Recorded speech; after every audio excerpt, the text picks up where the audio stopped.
नमस्कार साधक दर्शकों, आप सर्वेने मारा जय श्री स्वामी शिवानंद दादाजी की। हरि ओम। गुरुर्ब्रह्मा गुरुर्विष्णु गुरुर्देवो महेश्वरा, गुरुः साक्षात् परब्रह्म तस्मै श्री आद्य परम सद्गुरुवे नमः। आद्य परम सद्गुरुवे नमः। आद्य परम सद्गुरुवे नमः। जय श्री दादाजी। आद्य परम सद्गुरु स्वामी शिवानंद दादाजी અને ધૂણી દ્વારિકા મૈયાના ચરણોમાં અનંત અનંત કોટી કોટી શિરશાસ્ત્રાંગ દંડવત પ્રણામ। મિત્રો, આજે આપણે જે જ્ઞાન ચર્ચા કરવાના છીએ, જે જ્ઞાન વિષય પર વાત કરવાના છીએ, એની આપણે ચર્ચા શરૂ કરીએ। આપણે સૌ સાધના માર્ગના મુસાફર છીએ અને આ સાધના માર્ગની મુસાફરીમાં સૌથી મોટી ઉપલબ્ધિ છે એ છે આત્મ સાક્ષાત્કાર। બરોબર ને? પોતાને જોઈ લેવું, પોતાને પહેલા પામી લેવું, પછી એ પોતે જેમાંથી જન્મ્યો છે એ પરમાત્માને પામી લેવું, એમના દર્શન પામવા। તો જ્યારે માણસને આત્મ સાક્ષાત્કાર થઈ જાય છે ત્યારે મનુષ્યની અંદરની એ જે વાસનાઓ છે, એ વિકારો છે, એ લગભગ ઘણા અંશે ઓછા થઈ જાય છે।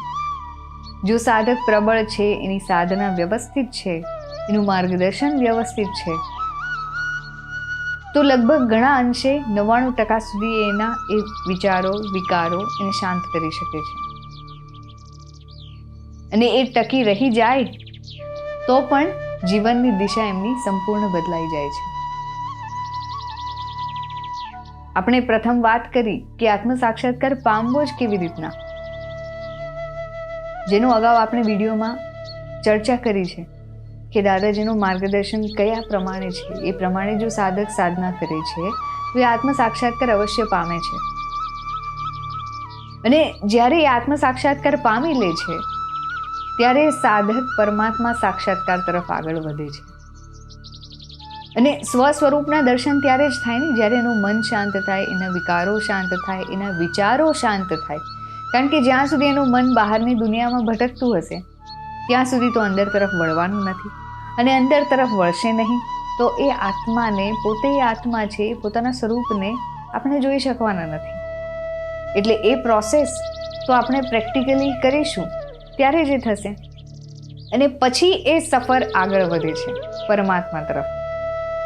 અને એ જ્યારે પામવું, એ અવસ્થાને જ પામી લેવું એ બહુ ઊંચી અવસ્થા છે। જેમ કોઈ દક્ષિણ ધ્રુવથી ઉત્તર ધ્રુવ તરફ સફર કરે છે, એટલો જ મોટો આ અંતર છે।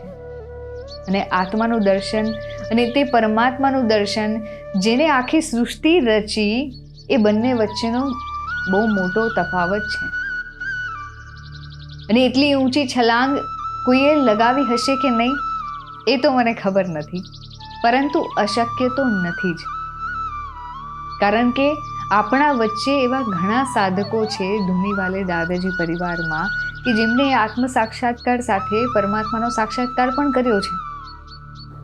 અને આ તો અનુભવની વાત છે, અને તેથી જે તેમણે અનુભવી જાણ્યું એ જ આજે આપણે સત્ય સ્વરૂપે પ્રગટ કર્યું છે। પરંતુ સત્ય એ છે કે આત્મ સાક્ષાત્કાર તો સાધના દ્વારા જ મળે છે। એ ભક્તો એવી સાધના કરી છે અને આજે પણ કરી રહ્યા છે। કલાકો સુધી એના માટે બેસવું પડે છે, વર્ષો સુધી તપ કરવું પડે છે। માત્ર આત્મ સાક્ષાત્કાર માટે જ કેટલાય વર્ષો વીતી જાય છે, તો પરમાત્માનો સાક્ષાત્કાર મેળવવો હોય તો કેટલો સમય લાગશે? હજારો વર્ષ પણ લાગી શકે છે, કરોડો વર્ષ પણ લાગી શકે છે। અને એ બધું સમય સાધક કેવી રીતે ચાલે છે, તેના ઉપર પરમાત્માની કૃપા કેટલી થાય છે, તેનું માર્ગદર્શન કેવું છે, તેના ગુરુ કેવા છે, તેના ઉપર આધાર રાખે છે। કારણ કે આ જેટલી સાધના બોલવામાં આસાન લાગે છે એટલી આસાન નથી। મનને આપણે 1 મિનિટ પણ કોઈ એક જગ્યા પર કેન્દ્રિત કરવું હોય તો કરી શકતા નથી।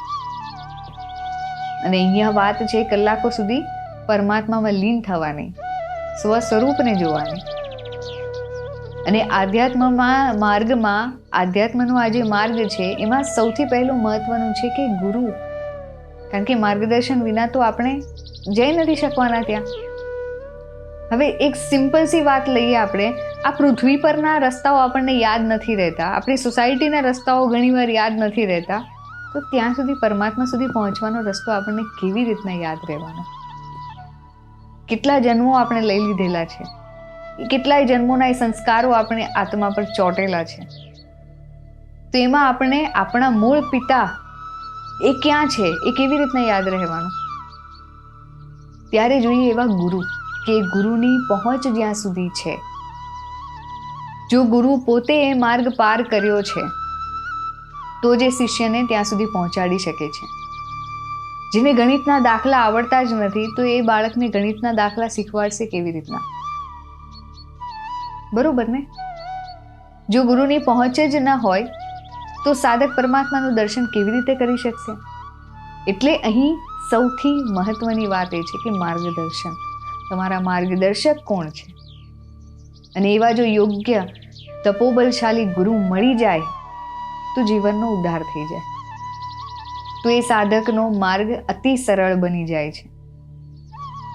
પરમાત્માનો સાક્ષાત્કાર કરવો, પરમાત્મા સાથે એકરૂપ થવું એ કોઈ સહેલી વાત નથી. જેમ અહીંનો વ્યવસાય, વ્યાપાર, અહીંની લેણા દેણી બધી પૈસાથી ચાલે છે, એમ ઉપરના જગતનો વ્યવહાર છે એ તપોબલથી ચાલે છે. અને જો ગુરુ તપોબલથી સભર હોય તો એ શિષ્યને એ યાત્રા આસાનીથી કરાવી શકે છે. પરંતુ જે માર્ગ બતાવવામાં આવ્યો છે તે માર્ગ પર ચાલનારા ઘણા લોકો અહીં મોજૂદ છે, એટલા માટે આ વાત કરવી શક્ય બની છે. આત્મ સાક્ષાત્કાર લેનારા તો ઘણા છે, પરંતુ પરમાત્મા સુધીની યાત્રા કરવી એ બહુ ગહન વિષય છે. અને એવા લોકો દાદાજી પરિવારમાં મોજૂદ છે.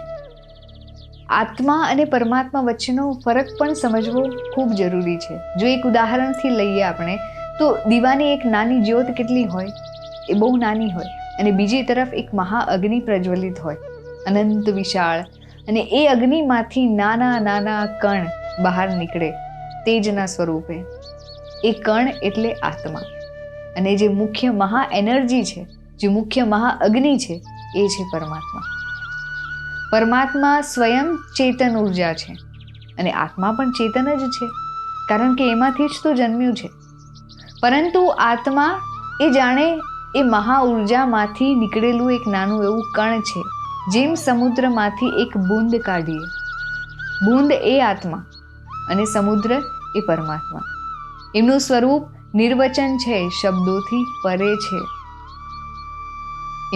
જેમને આત્મ સાક્ષાત્કાર પણ જે લીધો છે જે સાધકોએ, એમના માટે પણ એ પૂર્ણ રૂપે વર્ણન કરવું અશક્ય છે, ફક્ત ભાવોમાં પ્રગટ થઈ શકે છે.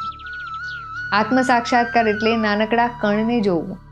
હવે જો નાનકડા કણને જોઈને એ પરમાનંદ અનુભવાતો હોય તો પરમાત્મા સુધીની યાત્રા એટલે મહાસમુદ્રને અનુભવવું. અને જ્યારે સાધક ત્યાં સુધી પહોંચે છે તો એ આનંદ કેવો હોતો હશે? એ જ પરમાત્મા સાક્ષાત્કાર છે.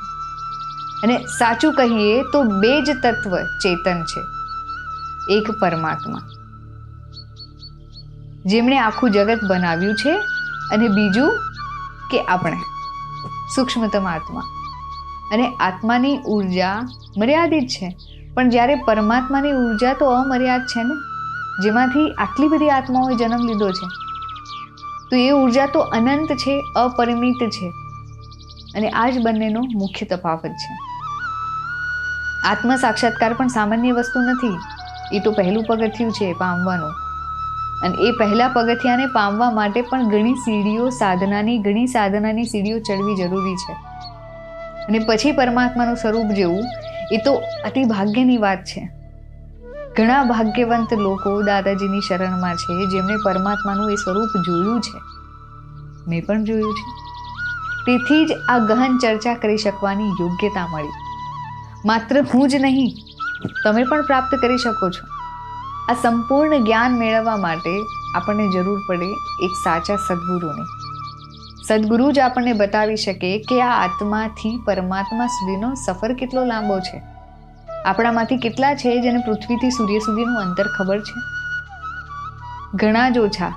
આપણામાંથી કેટલા એવા છે કે જેને પૃથ્વી માત્રની ત્રિજ્યા ખબર છે કે આ પૃથ્વી એક ગોળો છે એ કેટલી સાઈઝની છે. જો આપણે એ પણ નથી સમજાવી શકતા તો એ કેવી રીતના આપણે જાણી શકવાનું?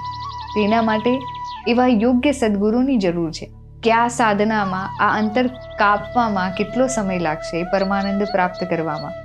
જો એવા સાચા સદગુરુ સદભાગ્ય મળી જાય તો એમના માર્ગદર્શનમાં એ જ સમયે અવકાશની પરિસ્થિતિ ત્યાં બદલાઈ જાય છે,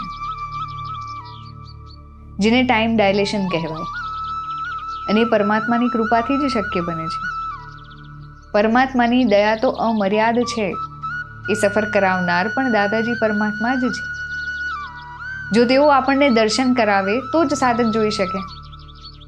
સ્વામી શિવાનંદ દાદાજીનું એ માર્ગદર્શન સાધકો માટે પ્રેક્ટિકલ છે. આત્મ સાક્ષાત્કારની જે સાધના છે ને એ જ આગળ વધે તો પરમાત્મા સુધી લઈ જાય છે. અને અંતે સમજ આવે, જ્યારે એ સાધનાના માર્ગમાં સમજ આવે કે હું તો માત્ર એક બૂંદ છું, ત્યાં તો અનંત સમુદ્ર મોજૂદ છે, ત્યાં તો અનંત અમૃત સાગર મોજૂદ છે. અને આ જાણવા માટે આત્મ સાક્ષાત્કાર જરૂરી છે. આત્મા નિર્વચન છે, પરમાત્મા પણ નિર્વચન છે. શબ્દોમાં તેનું પૂર્ણ વર્ણન શક્ય નથી અને ત્યાં સુધીની યાત્રા જ મુખ્ય છે. એટલે આપ પણ આ અનમોલ સમયને એવી સાધનામાં વ્યતીત કરો. જય શ્રી સ્વામી શિવાનંદ દાદાજી કી.